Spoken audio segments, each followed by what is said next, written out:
Hello everybody, welcome to the Whiskey Warehouse. I'm Nick. Today we are reviewing Redbreast 12-year single pot still Irish whiskey.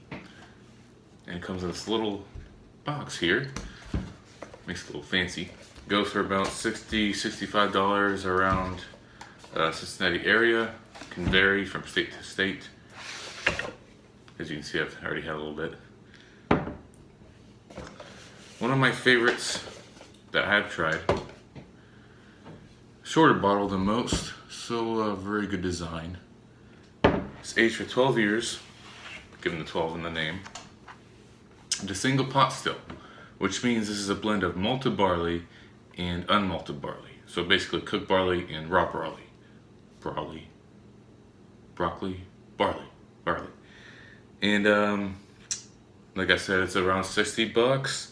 It is aged in a combination of bourbon barrels and sherry casks. So what that usually means, it's a bourbon cask with a sherry butt on it, or cork, or whatever you want to call it. It has a lot of variants to it. There's a 12-year cask strength, which I really want to try. The 15-year, 21-year, and Redbreast Lestau, which is aged in a specific kind of sherry cask, which I really want to try. They are part of Irish Distillers. As you know, it's the biggest monopoly of Irish whiskies in Ireland, owning 90% of the market.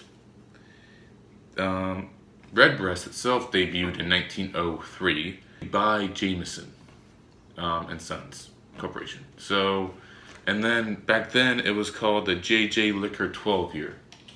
J.J. and Sons 12-year Irish whiskey. But now it is called Redbreast 12-year-old whiskey.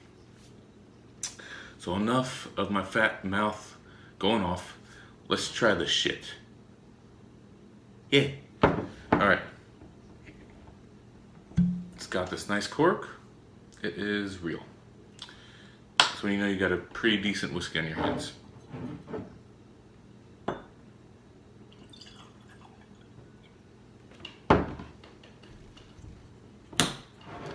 Alright,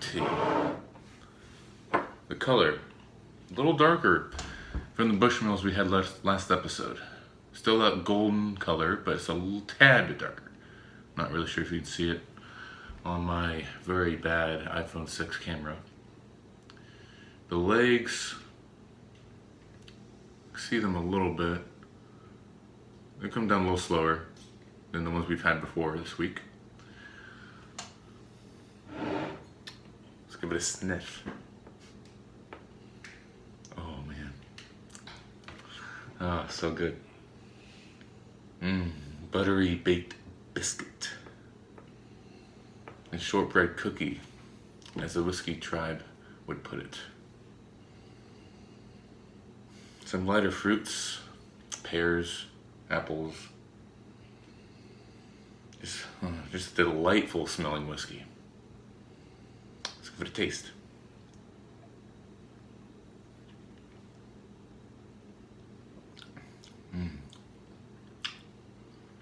Just like butter, man. It's so, that's good.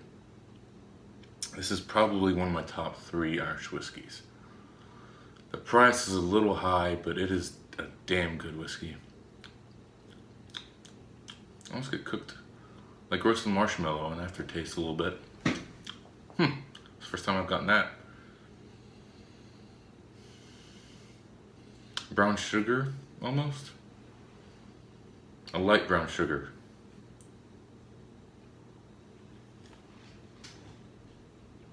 And the longer you let it sit in your mouth, the lighter it gets, which is surprising. You get no pepper on this. Nicely well-rounded, no sharpness to it.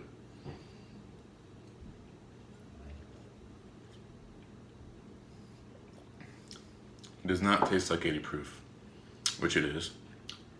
Could pass as a 90. Very rich flavors. Damn good. So, notes. Vanilla.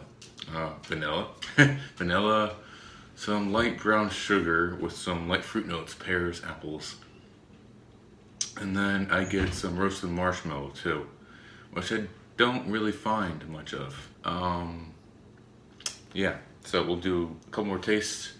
I'll give you my final thoughts.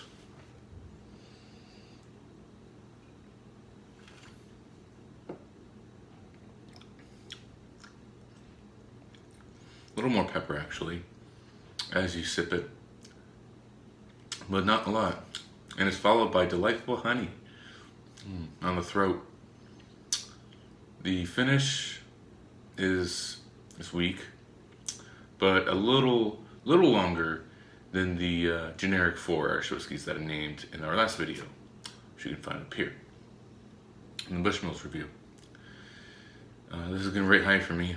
It is. I'm a little bit skewed in the direction of a high score, since this is one of the first Irish whiskeys that I fell in love with. I gave Napo Castle a 90.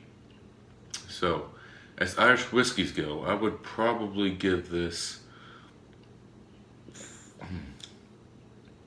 a 93. It's a very good, very delightful. It's really hard to beat, actually. I have an unknown. I have a unnamed Irish whiskey as my number 1, which I haven't reviewed yet, and then Redbreast 12 is my number 2, and Napo Castle is my number 3. Yeah. So next review will be Jameson Stout Cask Makes Edition. So Jameson came out with these experimental whiskeys. One was IPA edition, which they finished their whiskeys in IPA beer barrels. But this one is finished in stout, Irish stout beer barrels. So that's gonna be an interesting one to try. Last notes here.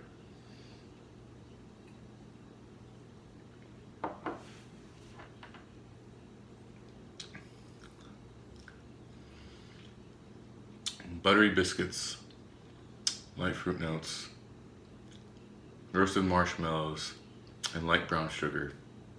Those are the main flavors I get out of this whiskey. I would definitely recommend it. It's like a huge upgrade from Jameson. Might be double the price, but it's also double the flavor. Maybe even triple. It's actually, you know what? 4 times. 4 times the flavor is Jameson. So go out and buy you a bottle. It's very good shit. And you don't have to drink it all at once. I mean, this is definitely a sipping whiskey. So, thanks for tuning in, guys. And we'll see you next review when we review this bad boy right here. We'll see you then. Peace.